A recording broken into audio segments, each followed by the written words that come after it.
Hello guys, welcome to the channel. आप सभी को मेरा नमस्ते। तो दोस्तों, आज का जो वीडियो है that is regarding detail strategy for RRB PO exam. हम सबको पता है कि अभी 1 डेढ़ महीने बाद आपका आरआरबी पीओ का एग्ज़ाम शुरू हो जाएगा। मतलब अगस्त से बैंकिंग के सारे एग्ज़ाम्स जो हैं वो शुरू हो जाएंगे।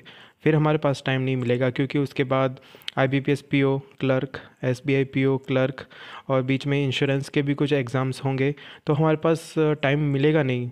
उस वो जो एक्चुअल टाइम होगा वो सिर्फ हमारे लिए होगा ब्रश अप करने के लिए, कि जो भी हमने पढ़ा है उसको एक बार रिवाइज़ कर लें, रिफ़ाइन कर लें हमारी प्रैक्टिस को। तो अभी जो है टाइम जो है वो अप्रोप्रिएट टाइम है फॉर बैंकिंग एग्ज़ामिनेशन। तो ये वीडियो मैंने आरआरबी पीओ के लिए स्पेशली बनाया है कि क्या क्या हमें स्ट्रेटजी फॉलो करनी है, ताकि हम फर्स्ट अटैम्प्ट में या फर्स्ट गो में कहीं अटके नहीं और प्रीलिम्स मेंस इंटरव्यू सारा हम क्लियर करें, है ना। तो शुरू करते हैं। देखिए, आरआरबी पीओ के लिए सबसे पहले आपको कुछ चीज़ें जो हैं वो पहले आपको करनी पड़ेंगी, क्योंकि इसका पैटर्न थोड़ा चेंज है। तो सबसे पहले आपको क्या करना पड़ेगा कि आपको पहले एग्ज़ाम का पैटर्न देखना पड़ेगा कि क्या पैटर्न है, क्या एग्ज़ाम में आता है। जैसे कि हमें पता है प्रीलिम्स में इंग्लिश नहीं आता, है ना। मेंस में अगर आप चूज़ करोगे तो इंग्लिश आएगा, अदरवाइज़ हिंदी आएगा। तो कुछ जो एग्ज़ाम पैटर्न है या सिलेबस है वो हमें पता होने चाहिए, हमारे माइंड में होने चाहिए कि आरआरबी पीओ का थोड़ा सा एसबीआई पीओ और आईबीपीएस पीओ से थोड़ा सा अलग होता है।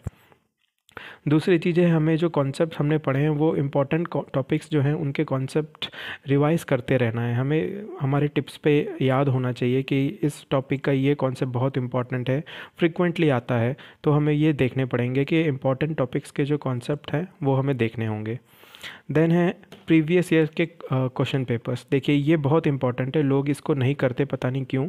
लेकिन आपको आइडिया जो लगेगा वो लास्ट 2 इयर्स के जो प्रीवियस ईयर के पेपर्स होंगे उनसे ही आपको पता चलेगा कि कैसे स्ट्रक्चर में क्वेश्चंस आते हैं प्रीलिम्स में, मेंस में।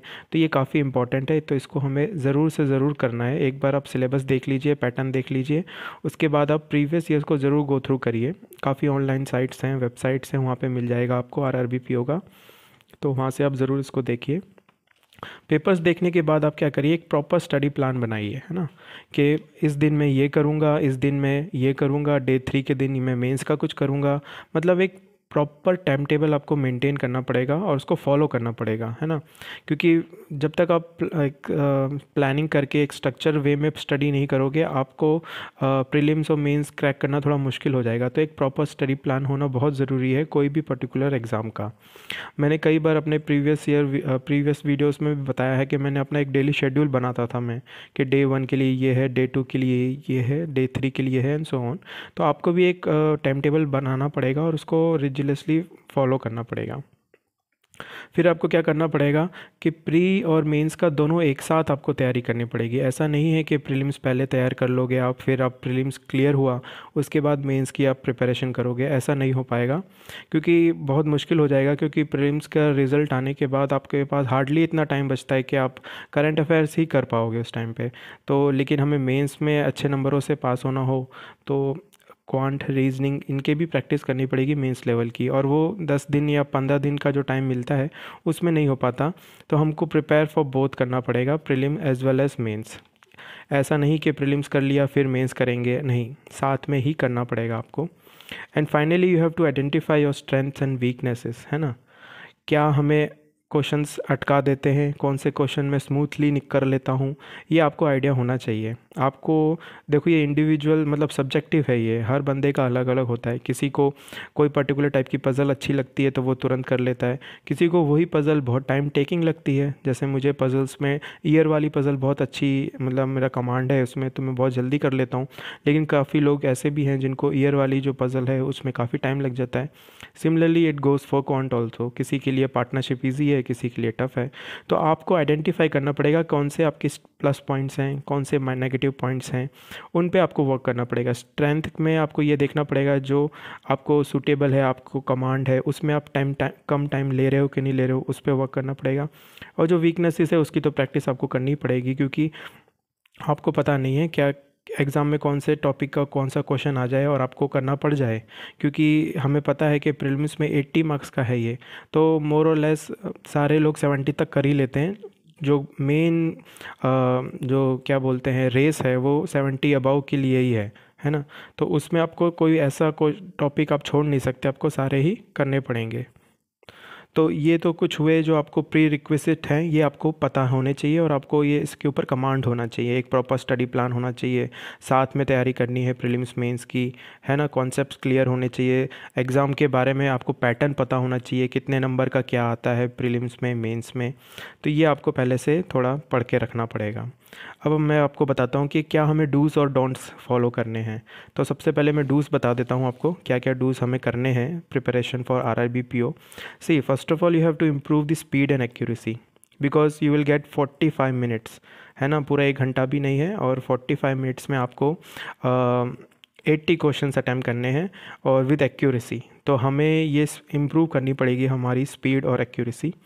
फिर आपको एक हैबिट डालनी पड़ेगी, स्टार्ट रीडिंग न्यूज़पेपर डेली, है ना। हो सके तो आप इंग्लिश पढ़िए, अगर आप लैंग्वेज हिंदी चूज़ कर रहे हैं तब हिंदी आप पढ़िए, क्योंकि करंट अफेयर्स से भी काफ़ी फ़ायदा मिलेगा आपको मेंस में। अगर आप रोज़ एक न्यूज़पेपर डेली पढ़ रहे हैं तो make a habit of reading newspaper daily, ठीक है।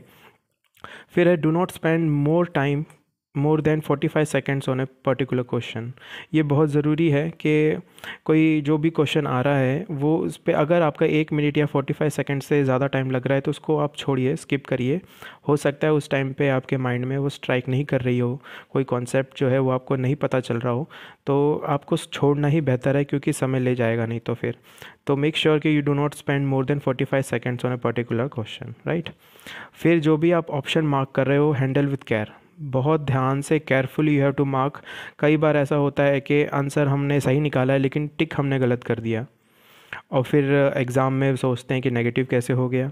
या फिर कभी कभी एग्ज़ाम के दौरान हमें पता चलता है कि अरे मैंने उसका जो आंसर था वो गलत टिक कर दिया है, तो हम दोबारा उस क्वेश्चन पे जाके उसको करेक्ट आंसर टिक करते हैं, तो हमारा टाइम वेस्ट हो जाता है। तो जब भी आप कोई ऑप्शन को मार्क करें तो थोड़ा ध्यान दे के, आँख खोल के ध्यान से करिए कि टिक हो गया है कि नहीं हो गया, सही ऑप्शन पे टिक किया है कि नहीं किया है। तो mark every option with care, ठीक है। और डूज़ में ये भी ज़रूरी है कि रोज़ आप न्यूज़पेपर पढ़ रहे हैं, plus focus on general awareness also. आप एक हैबिट रखिए कि आपके आसपास इंटरनेशनली, नेशनली क्या न्यूज़ चल रही हैं, बैंकिंग में क्या न्यूज़ चल रही है, तो फोकस ऑन जनरल अवेयरनेस। ये थोड़ा आपको साउंड नॉलेज रखनी पड़ेगी, तो वो प्रैक्टिस से ही आती है, एक दिन में कोई ज्ञानी नहीं बन जाएगा। आप धीरे धीरे थोड़ा सा फोकस रखेंगे करंट अफेयर्स पे भी, तो आपको ये मेंस में काफ़ी हेल्पफुल रहेगा। फिर आपका है सेल्फ प्रैक्टिस। जितना हो सके आप खुद से प्रैक्टिस करिए, ये नहीं कि पूरे दिन ऑनलाइन लेक्चर्स देख रहे हैं, वीडियो लेक्चर्स देख रहे हैं, तो वो पढ़ लिया, वो देख लिया, तो बस हमारी प्रैक्टिस हो गई उस दिन की, ऐसा नहीं है। आपको खुद से प्रैक्टिस करनी पड़ेगी। जो भी मॉक्स दिए हैं उनको दोबारा तिबारा करिए, जो अच्छे लेवल के क्वेश्चंस हैं मेंस के, मेंस लेवल के, उनको दोबारा तिबारा करिए, कोई हार्मफुल नहीं है वो। उल्टा आपकी जो कॉन्सेप्ट्स हैं या जो टेक्निक है वो ब्रशअप हो जाएंगी, और स्पीडली आप काम करोगे, स्पीडली आप कैलकुलेशन कर लोगे। तो focus more on self practice rather than watching YouTube videos और ऑनलाइन वीडियो लेक्चर्स। वो करिए आप, ऐसी बात नहीं है, लेकिन पूरा दिन ना करिए, 1-2 घंटे का आप लेक्चर लीजिए, फिर आप खुद सेल्फ प्रैक्टिस करिए, वो ज़्यादा इंपॉर्टेंट है और वो ज़्यादा आपको फ्रूटफुल रिजल्ट देगी। और लास्ट में है कि stay motivated, believe in your self, है ना। ऐसा नहीं होना चाहिए कि पहले 2 मॉक में अच्छे नंबर नहीं आए तो भाई सोच लिया कि नहीं होगा ही नहीं मुझसे, ऐसी बात नहीं है। सबका हो सकता है, अगर हार्ड वर्क और परसिवरेंस, कंसिस्टेंसी है अगर उस बंदे में, तो सबका क्लियर हो सकता है। तो प्लीज़ स्टे मोटिवेटेड, अपने आप पे यकीन रखिए, इतने गया गुजरे नहीं हैं आपके, आपसे नहीं हो पाएगा। सबसे होता है जो मेहनत करता है ना। Even God helps those who helps themselves. तो आप खुद की मदद करिए, stay motivated and believe in your self, right. अब कुछ हैं जो डोंट्स हैं, जो हमें ध्यान रखना है कि हमें ये चीज़ें तो बिल्कुल एग्ज़ाम में नहीं करनी है। तो पहले मैंने आपको बताया ही था कि 45 सेकंड से ज़्यादा टाइम आपको नहीं देना है कोई एक क्वेश्चन पे। तो don't get stuck in particular question, नहीं आता स्किप करो, कोई ज़रूरी नहीं है कि करना ही है उसी टाइम पे। बाद में आप सारे करने के बाद दोबारा आप उस पर आ सकते हैं और देख सकते हैं कि क्या दिक्कत आ रही थी उस क्वेश्चन में। तो ईगो पे नहीं लेना है कि मुझसे कैसे नहीं बन रहा है, मेरा तो एवरेज चैप्टर इतना अच्छा है और ये क्वेश्चन एक आया है और मुझसे नहीं बन रहा है। तो ऐसा नहीं है कि आप 2 मिनट 3 मिनट लगा रहे हैं उसमें, नहीं, 1 मिनट से ज़्यादा नहीं लगाना है आपको, और मैं तो कहूँगा 45 सेकंड से ज़्यादा नहीं लगाना है। अभी आपको लग रहा होगा कि 45 सेकंड बहुत कम है, लेकिन सच मानिए आरआरबी पीओ में ये ज़रूरी है और ये प्रैक्टिस से आ जाएगा आपको। अगर आपको प्रीलिम्स मेंस क्लियर करना है तो 45 का आप टारगेट बनाइए कि 45 सेकंड के अंदर ही मुझे सॉल्व करना है। न्यूट्रल रहिए, देखिए ये बहुत इंपॉर्टेंट है, वेरी इंपॉर्टेंट। न्यूट्रल रहिए। कोई आपसे पूछे कि क्या पसंद है आपको, क्वांट आपका स्ट्रांग है या रीजनिंग स्ट्रांग है या इंग्लिश स्ट्रांग है, तो कभी ऐसा मत बोलिए कि मेरा क्वांट स्ट्रांग है या मेरा इंग्लिश स्ट्रांग है। नहीं, सब न्यूट्रल है, सारा सब कुछ आता है मुझे, एवरेज अबव एवरेज आता है। तो ऐसा मन में मत रखिए कि मेरा क्वांट अच्छा है और रीजनिंग वीक है तो मैं पहले क्वांट अटैम्प्ट करूँगा। नहीं, सेंसिबल बनिए, थोड़ा दिमाग लगाइए, सब न्यूट्रल है आपके लिए, सब आपने पढ़ा है। गैस वर्क बिल्कुल मत करिए, एक्यूरेसी हैम्पर होती है, हम सबको पता है ये चीज़, और आपको भी पता होगी, लेकिन तब भी हमारा मन नहीं मानता और ये हो सकता है स्पेशली इंग्लिश में। तो जब तक आपको आइडियली आंसर ना पता हो तब तक आप टिक मत करिए, कोई गैस वर्क मत करिए। और जैसे मैंने आपको बताया, ऑनलाइन पूरे दिन ऑनलाइन क्लासेस मत करिए, सेल्फ प्रैक्टिस भी बहुत इंपॉर्टेंट है, तो वो उस पर ध्यान दीजिए। और ये जो सूडो यूट्यूबर्स होते हैं, फेक यूट्यूबर्स, आता जाता दो पैसे का भी नॉलेज नहीं है, लेकिन still they are running the channel, और उनको हम ब्लाइंडली फॉलो करते हैं, उनसे भी अब बच के रहिए। कुछ भी बताते हैं, कुछ भी बोलते हैं, just to lure you, just to increase their subscribers numbers. They make any brutal और blatant statements which is very improper and inaccurate, तो इनसे बच के रहिए आप, ठीक है। अब मैं पर्टिकुलर टॉपिक्स वाइज आपको बताता हूँ कैसे हमें क्या करना है। देखिए, रीजनिंग आएगा आपका प्रीलिम्स में भी, मेंस में भी, और इसका जो नेचर है बहुत डायनामिक है। हो सकता है पेपर बहुत इजी आ जाए, हो सकता है आपकी शिफ्ट टफ आ जाए, तो आपको एक्सपेक्ट करने पड़ेंगे सारे टाइप के पजल्स, आपको सारे ही पजल्स करने पड़ेंगे। और ये मत सोचिएगा कि अरे मेरे शिफ्ट में ये वाला पजल नहीं आएगा तो मैं ये प्रैक्टिस नहीं करूँगा। नहीं, आपको रेडी रहना पड़ेगा सारे पजल्स के लिए। तो आपको सारी पजल्स की प्रैक्टिस करनी पड़ेगी, specially for mains, right. Approach ये फॉलो करिए कि आप पहले अटेम्प्ट करिए रीजनिंग को, और फिर जो टाइम बच रहा है उसमें आप इंग्लिश करिए। और रीजनिंग भी जो आप कर रहे हैं वो लीस्ट पॉसिबल टाइम में आप करने की कोशिश करिए, है ना। ऐसा नहीं है कि आप 30 मिनट लगा रहे हैं फिर 15 मिनट में आप काउंट कैसे करेंगे, है ना। तो approach reasoning first and try to do it in a least possible time, तो वो प्रैक्टिस से होगा। जब भी पजल आप सॉल्व कर रहे हैं तो टाइमर के साथ करिएगा, तो धीरे धीरे धीरे आपका टाइम जो है, टाइम टेकिंग जो है वो कम हो जाएगा और आपको फ़ायदा मिलेगा। तो आप अप्रोच ये देखिए, एक बार रीजनिंग पहले अटैम्प्ट करिए। पहले मैं खुद पहले रीजनिंग अटैम्प्ट करता था, या आपको नहीं पता कि पहले क्या करना चाहिए, तो 3-4 मॉक आप स्टार्टिंग के जो प्रैक्टिस करोगे आरआरबी पीओ के, पहले खुद मॉक लगा के देख लीजिए और आपको पता चल जाएगा कि मुझे कौन सा सब्जेक्ट पहले अटेम्प्ट करना है। फिर प्रैक्टिस ऑल मेंस पजल्स, सारी मेंस पजल्स आप करिए प्रैक्टिस, कोई भी मत छोड़िए।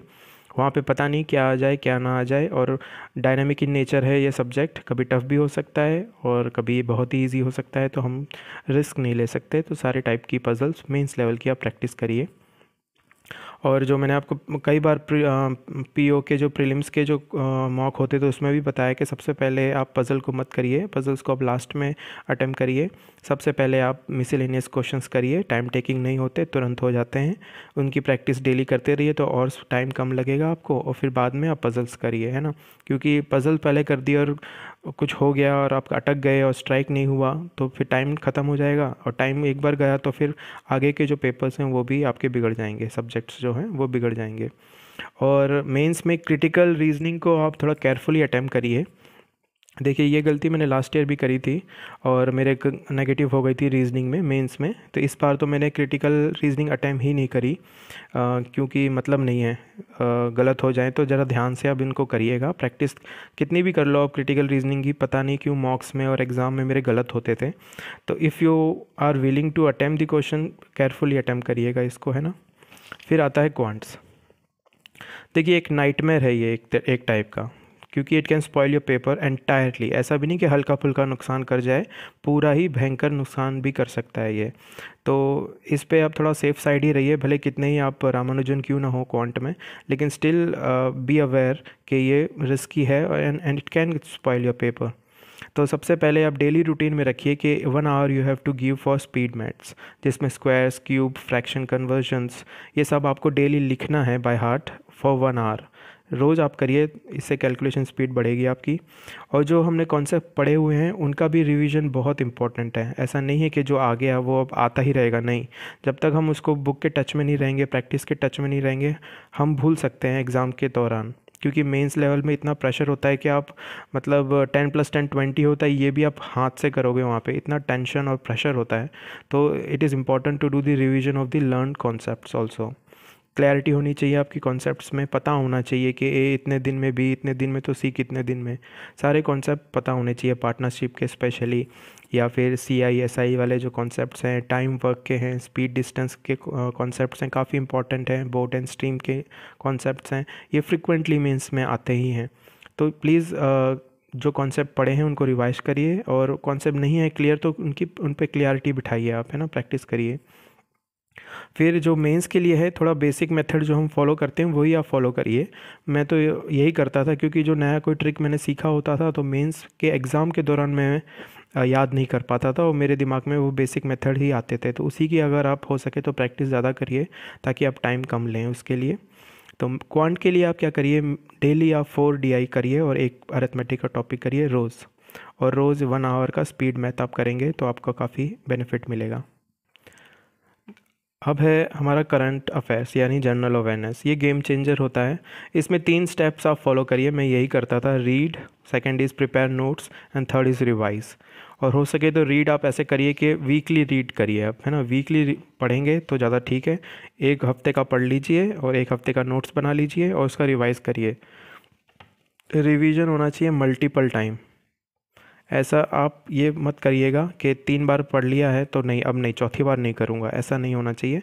जब तक टाइम मिल रहा है आपके पास करते रहिए, रिवाइज करिए। तो पहला स्टेप रीड करिए आप करंट अफेयर को, फिर उसके नोट्स बनाइए शॉर्ट्स में, ताकि अब वो नोट्स को ही आप रिवाइज करेंगे तुरंत, है ना। कोई भी सोर्स फॉलो कर सकते हैं आप। मैं current affairs funda YouTube channel करता था फॉलो, और उनकी PDF, तो उनके नोट्स बनाता था मैं। इवन अगर आप अफेयर्स क्लाउड भी कर रहे हो तो वो आप उनके नोट्स बनाइए, क्योंकि it is very difficult to revise at the last moment. Affairs cloud की PDF है या कोई भी PDF है करंट अफेयर की, तो आपके अगर नोट्स हैं, शॉर्ट नोट्स बनाए हुए हैं, तो आपको रिवीजन में काफ़ी हेल्प मिलेगी। और हो सके तो आप डेली ना करके वीकली अगर आप पढ़ेंगे तो टाइम बचेगा आपका इसमें। तो आप ये करके देखिए करंट अफेयर्स के लिए।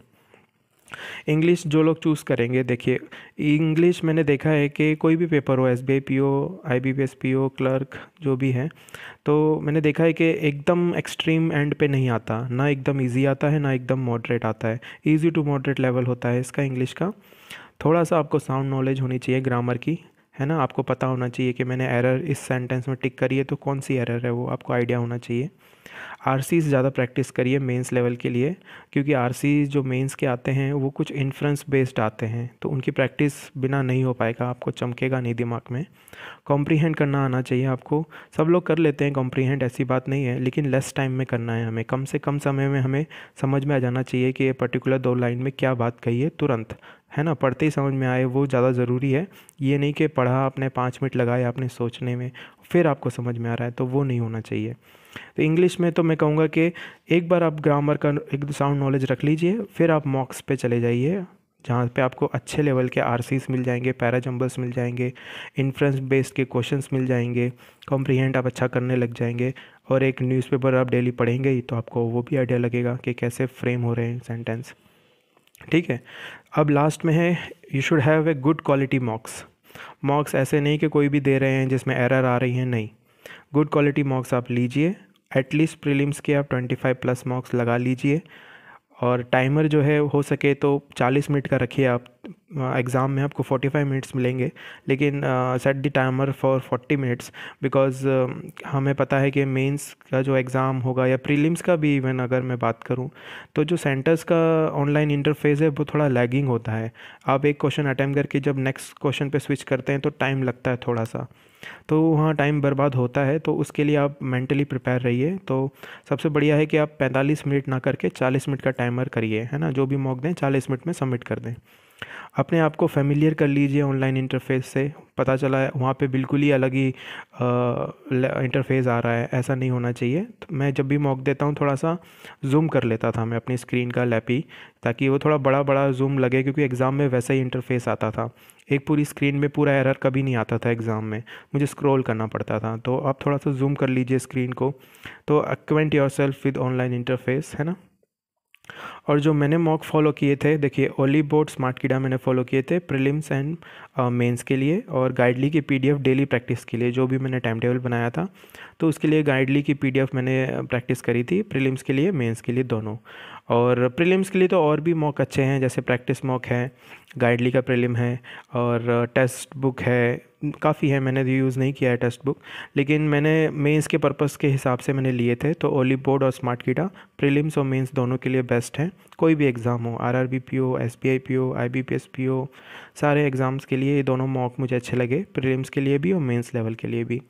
और डेली प्रैक्टिस के लिए, क्योंकि मॉक्स लिमिटेड होते हैं, 10 या 20 होंगे, मेंस के 10 होंगे, प्रीलिम्स के 20 होंगे, तो वो ख़त्म हो जाएंगे। तो आपको डेली प्रैक्टिस के लिए भी क्वेश्चंस चाहिए होते हैं, तो वो मैंने Guidely mains PDF bundle use किया था। तो वहाँ एम्पल अमाउंट्स ऑफ क्वेश्चंस हैं, आप प्रैक्टिस कर सकते हैं।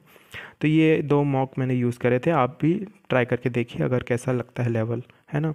और ज़रूरी नहीं कि 90+ परसेंटाइल आए, नहीं, पहले हमें हमारी स्ट्रेंथ और वीकनेस पता करनी है, और फिर उन वीकनेस को ओवरकम करना है, तो कम टाइम में सॉल्व करना है, कॉन्सेप्ट क्लियर होने चाहिए हमारे। इसके लिए हम मॉक लगाते हैं। ऐसा नहीं है कि कंपेयर करते रहें कि अरे इस बार तो बहुत कम परसेंटाइल आई है तो नहीं होगा, ऐसे कुछ नहीं होता। जो यूट्यूबर्स दिखाते हैं कि 90 परसेंटाइल आ रही है हमेशा, मैं सच में बोल रहा हूँ, वो सब फेक हैं, कोई मतलब का नहीं है, आपको भ्रमित करेंगे और आपका घाटा ही होगा। Believe in your self, motivated रहिए और प्रैक्टिस करते रहिए। तो आई होप आपको ये वीडियो अच्छा लगा होगा गाइस। एंड अगर आपको ये वीडियो अच्छा लगे तो please do like the video, and हो सके तो मेरे चैनल को ज़रूर सब्सक्राइब करिए। और मिलते हैं अगली वीडियो में। Till then keep studying. Thanks for watching. Bye bye.